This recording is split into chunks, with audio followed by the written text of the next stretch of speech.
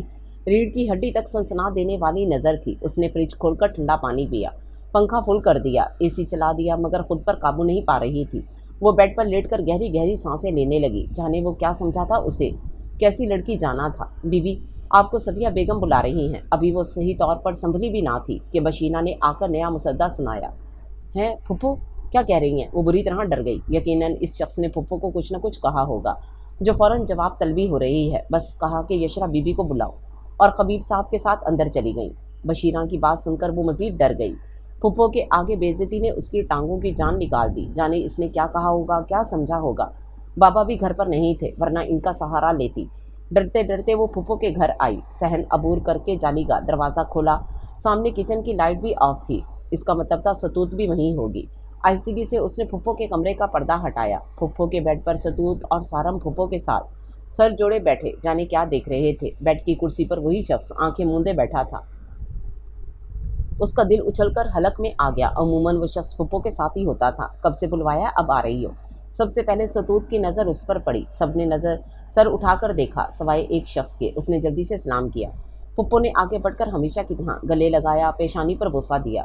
دل کو کچھ ڈھارس ہوئی۔ دیکھیں جنابہ ہمارا کارنامہ، کیسی زبردست تصویریں اتاری ہیں۔ بیڈ پر پھیلی تصویروں میں سے ایک اٹھا کر سارم نے دکھائی۔ اس کے آگے نکاح کی تصویریں تھیں۔ وہ جھجک کر وہیں کھڑی رہی۔ آؤ بیٹا آرام سے بیٹھو، اس لیے بلوایا تھا۔ یہ شیطان تو بس یہاں بیٹھ گیا۔ بشیرہ سے کہلوایا کہ تمہیں بلا دے۔ صبیحہ نے ہاتھ پکڑ کر اسے بھی بیڈ پر بٹھا دیا۔ ستوت ایک تصویر اسے پکڑانے لگی، ساتھ ساتھ تعریفیں بھی کرتی جا رہی تھی۔ وہ سنوری دلہن بنی ہر تصویر میں ہی اچھی لگ رہی تھی، مگر اس کی نظر اپنے برابر بیٹھے بلیک ڈنر سوٹ میں ملبوس پروقار اور جاذب نظر شخص پر ٹھہر جاتی تھی۔ تصویروں میں بھی اس کے چہرے کا وقار، متانت اور سنجیدگی پوری طرح نمایاں تھی۔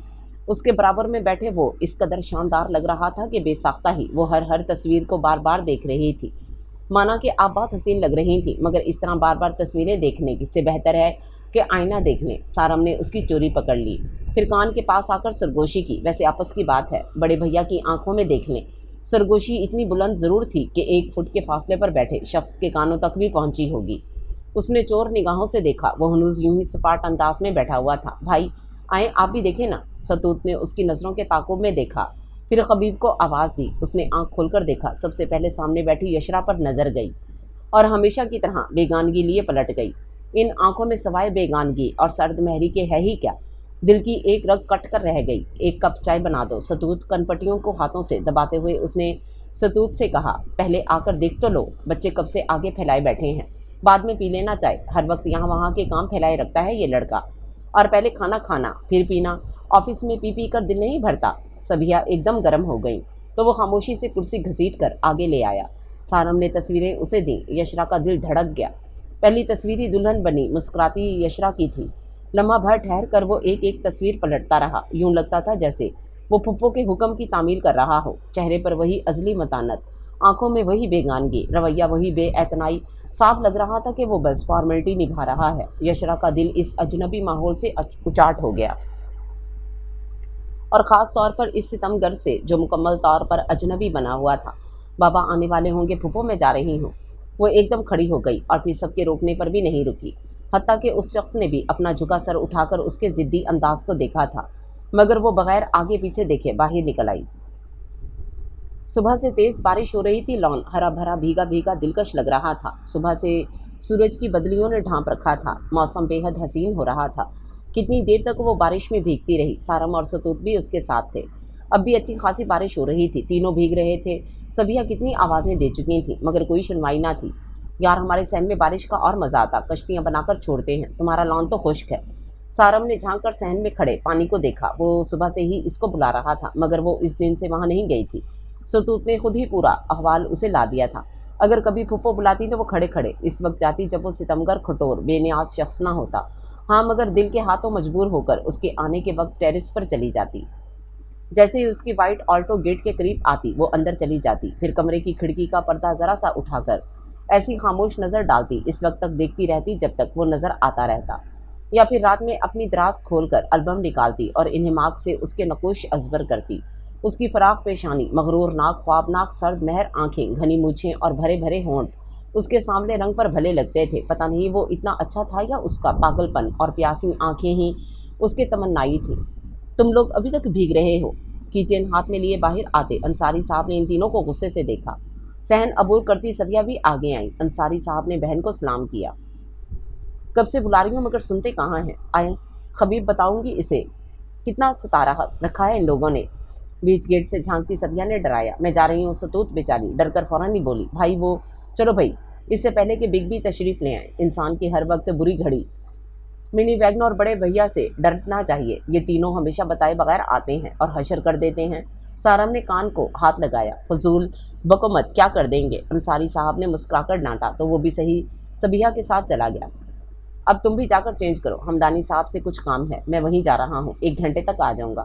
اسے ہدایت دے کر وہ گاڑی میں بیٹھ گئے۔ شرافت کا مظاہرہ کرتے ہوئے وہ اندر آ گئی۔ بی بی جی وہ آئے ہیں۔ وہ ابھی اپنی بنائی ہوئی کافی کا ایک کپ گھونٹ ہی بھرا تھا جب افطاں خیزاں رضیہ بھاگتی ہوئی آئی۔ کون آئے ہیں؟ وہی جی، غصے والے مونچھوں والے خبیب صاحب، میں نے ڈرائنگ روم میں بٹھا دیا ہے۔ خبیب کا سن کر اس کے آسان خطا ہو گئے۔ جلدی سے کپ ٹیبل پر رکھا۔ وہ تو کبھی نہیں آیا تھا، بابا بھی گھر نہیں تھے، جانے کیا کام تھا۔ وہ بری طرح بوکھلا گئی، دل کے اندر کہیں خوش فہمی کا جگنو بھی چمکا تھا۔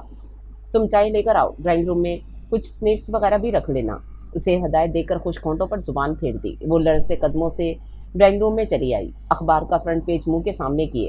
وہ صوفے پر بیٹھا تھا، سامنے کچھ فائلز رکھی تھیں۔ اس نے سلام کیا، اخبار آگے سے ہٹا۔ وعلیکم السلام، ماما کہاں ہیں؟ کچھ دیر پہلے ہمدانی انکل کے پاس گئے تھے۔ کب تک آئیں گے؟ 1 گھنٹے کا کہہ کے گئے ہیں، شاید آتے ہوں۔ رضیہ ٹرالی گھسیٹتی اندر لائی۔ وہ آئیں تو مجھے پیغام بھجوا دیجیے گا۔ سینٹر ٹیبل پر رکھی فائلز اٹھا کر وہ جانے لگا۔ آپ بیٹھیں، چائے تو پی کر جائیں، بابا آتے ہی ہوں گے۔ وہ بے چینی سے آگے بڑھی۔ وہ ٹھٹک کر رک گیا۔ ایک نظر کاٹن کے پرنٹڈ اسکائی بلو اور گرین اسٹائلش سوٹ پہنے گھبرائی ہوئی لڑکی پر ڈالی، جس کے بھیگے بال الجھے ہوئے شانوں پر پڑے تھے۔ پھر فراق پیشانی پر 2 لکیریں نمایاں ہو گئیں۔ جب ماما آئیں گے تو آ کر چائے بھی پی لوں گا، آپ تکلف نہ کیجیے۔ وہ فوراً ہی دروازہ عبور کر گیا۔ خشک بے نیاز رویہ اور طرز تخاطب کا ہتک آمیز انداز کتنی دیر تک اس کی سماعت میں گونجتا رہا۔ خوش فہمی کا ننھا سا جگنو تو مسخر اڑاتا جانے کہاں اڑ گیا تھا۔ اس کی جگہ نارسائی کا کرب اپنے پر پھیلائے اس کے پورے وجود میں آ بیٹھا۔ بابا کے آنے پر اس نے انہیں اس ستمگر کے متعلق بتا دیا۔ بابا بجائے اسے بلانے کے خود ہی وہاں چلے گئے، بلکہ اسے بھی ساتھ لے جانے لگے۔ اس نے انکار کر دیا۔ وہ بری طرح کھول گئی تھی۔ جس بے قدر مغرور کھٹور شخص وہ نم پلکیں لیے کتنی دیر تک بیٹھی رہی، دل الگ مسلسل احتجاج کر رہا تھا۔ اس نے خود پر کڑے ضبط کے پہرے لگا دیے تھے۔ زوردار پٹاخوں کی آواز ہر طرف گونج رہی تھی۔ ہر کوئی پٹاخے پھاڑنے میں خوش تھا۔ اکثر گھروں سے مختلف اقسام کے حلووں کی خوشبو اٹھ رہی تھی۔ آج شب برات تھی، ہر سمت ایک شور و ہنگامہ برپا تھا۔ ستوت ڈرنے کی کیا بات ہے، کتنا مزہ آ رہا ہے۔ کاٹن کے گرے ایمبرائڈری سوٹ میں ڈھیروں پھلجھڑیوں اور پٹاخوں کا ڈھیر کرسی پر سجائے وہ سارم کے ساتھ کھڑی ایک ایک کر کے پھلجھڑی جلا رہی تھی۔ بابا نے صبح ہی اسے کئی پیکٹس لا کر دیے تھے۔ وہ شام کو نہا کر حلوہ لیے پھپھو کے پاس آ گئی تھی، بلکہ پھپھو نے اسے بڑے اصرار سے بلایا تھا، سو وہ انکار نہ کر سکی۔ سارم بھی پٹاخے لے کر آیا تھا۔ دونوں ہی پرجوش تھے۔ ستوت دور کھڑی خوفزدہ سب دیکھ رہی تھی۔ چھوڑو، اس ڈرپوک کو پٹاخے پھوڑتے ہیں۔ پٹاخوں کے ڈھیر میں سے سارم نے ایک پٹاخہ نکالا۔ یشرا نے جلدی سے لے لیا۔ جیب سے ماچس نکال کر سارم نے پٹاخہ جلانے کا طریقہ سمجھایا۔ وہ بڑے جوش سے جلانے لگی۔ یشرا، یہ پھٹ جائے گا، آؤ ہم لوگ چنے کی دال کا حلوہ کھاتے ہیں۔ اسے ماچس جلاتے دیکھ ستوت چلائی، مگر وہ انسنی کر کے تیلی دکھا کر بھاگ کر پیچھے ہوئی۔ زوردار آواز کے ساتھ پٹاخہ پھٹا۔ ستوت چیخی۔ اندر سورہ یاسین پڑھتا ہوا خبیب بری طرح چونک گیا۔ پھر سر پر ٹوپی لیے وہ سیدھا باہر آیا تھا۔ کیا ہو رہا ہے یہ؟ گردار آواز سن کر وہ جلتی پھلجھڑی جلدی سے نیچے پھینک کر کھڑی ہو گئی۔ سارم بیچارہ بھی ہاتھ پیچھے کیے کھڑا تھا، مگر وہ سامنے کرسی پر رکھے ڈھیر کو چھپا نہ پایا۔ یہ عبادت کی رات ہے یا ہندوؤں کی طرح پٹاخے چھوڑنے کی؟ اتنی بڑی بابرکت شب ہے اور تم بجائے کسی نیک کام کے یہ کر رہے ہو۔ اٹھاؤ یہ ساری خرافات۔ کیا خبر کوئی بیمار ہو، عبادت کر رہا ہو، بزرگ ہو، مگر تم لوگوں کو اپنی تفریح کی پڑی ہے۔ اس قدر اچانک حملے پر دونوں کی سٹی گم ہو گئی۔ مزید ڈانٹ اور تقریر کے بعد آخر میں کرسی پر پڑی ساری چیزوں پر ایک نظر ڈالی اور پھر قہر بھری نظر دونوں پر۔ کس نے لا کر دی ہیں یہ خرافات؟ تم لائے ہو۔ سارم بیچارہ متوقع حملے سے گھبرا گیا۔ بابا نے، یشرا نے جلدی سے اس کی جان بچائی، حالانکہ وہ اس شخص سے بات نہ کرنے کا عہد کر چکی تھی۔ تو یہاں کیوں لائی ہیں؟ اٹھائیں اور یہ سارے شوق اپنے گھر پورے کیجیے۔ وہی اکھڑ روٹ لہجہ، وہی اجنبیت بھرا انداز۔ یشرا کی آنکھیں بھرنے لگیں۔ یہ اس کا گھر تھا، اس کی راجدھانی تھی۔ وہ تو وہاں محض ایک مہمان تھی، مگر مہمان کی بھی کوئی عزت ہوتی ہے۔ اور وہ پلٹ کر چیزیں سمیٹنے لگی۔ ایسی اہانت، ایسی تحقیر، گویا صاف جواب تھا کہ بی بی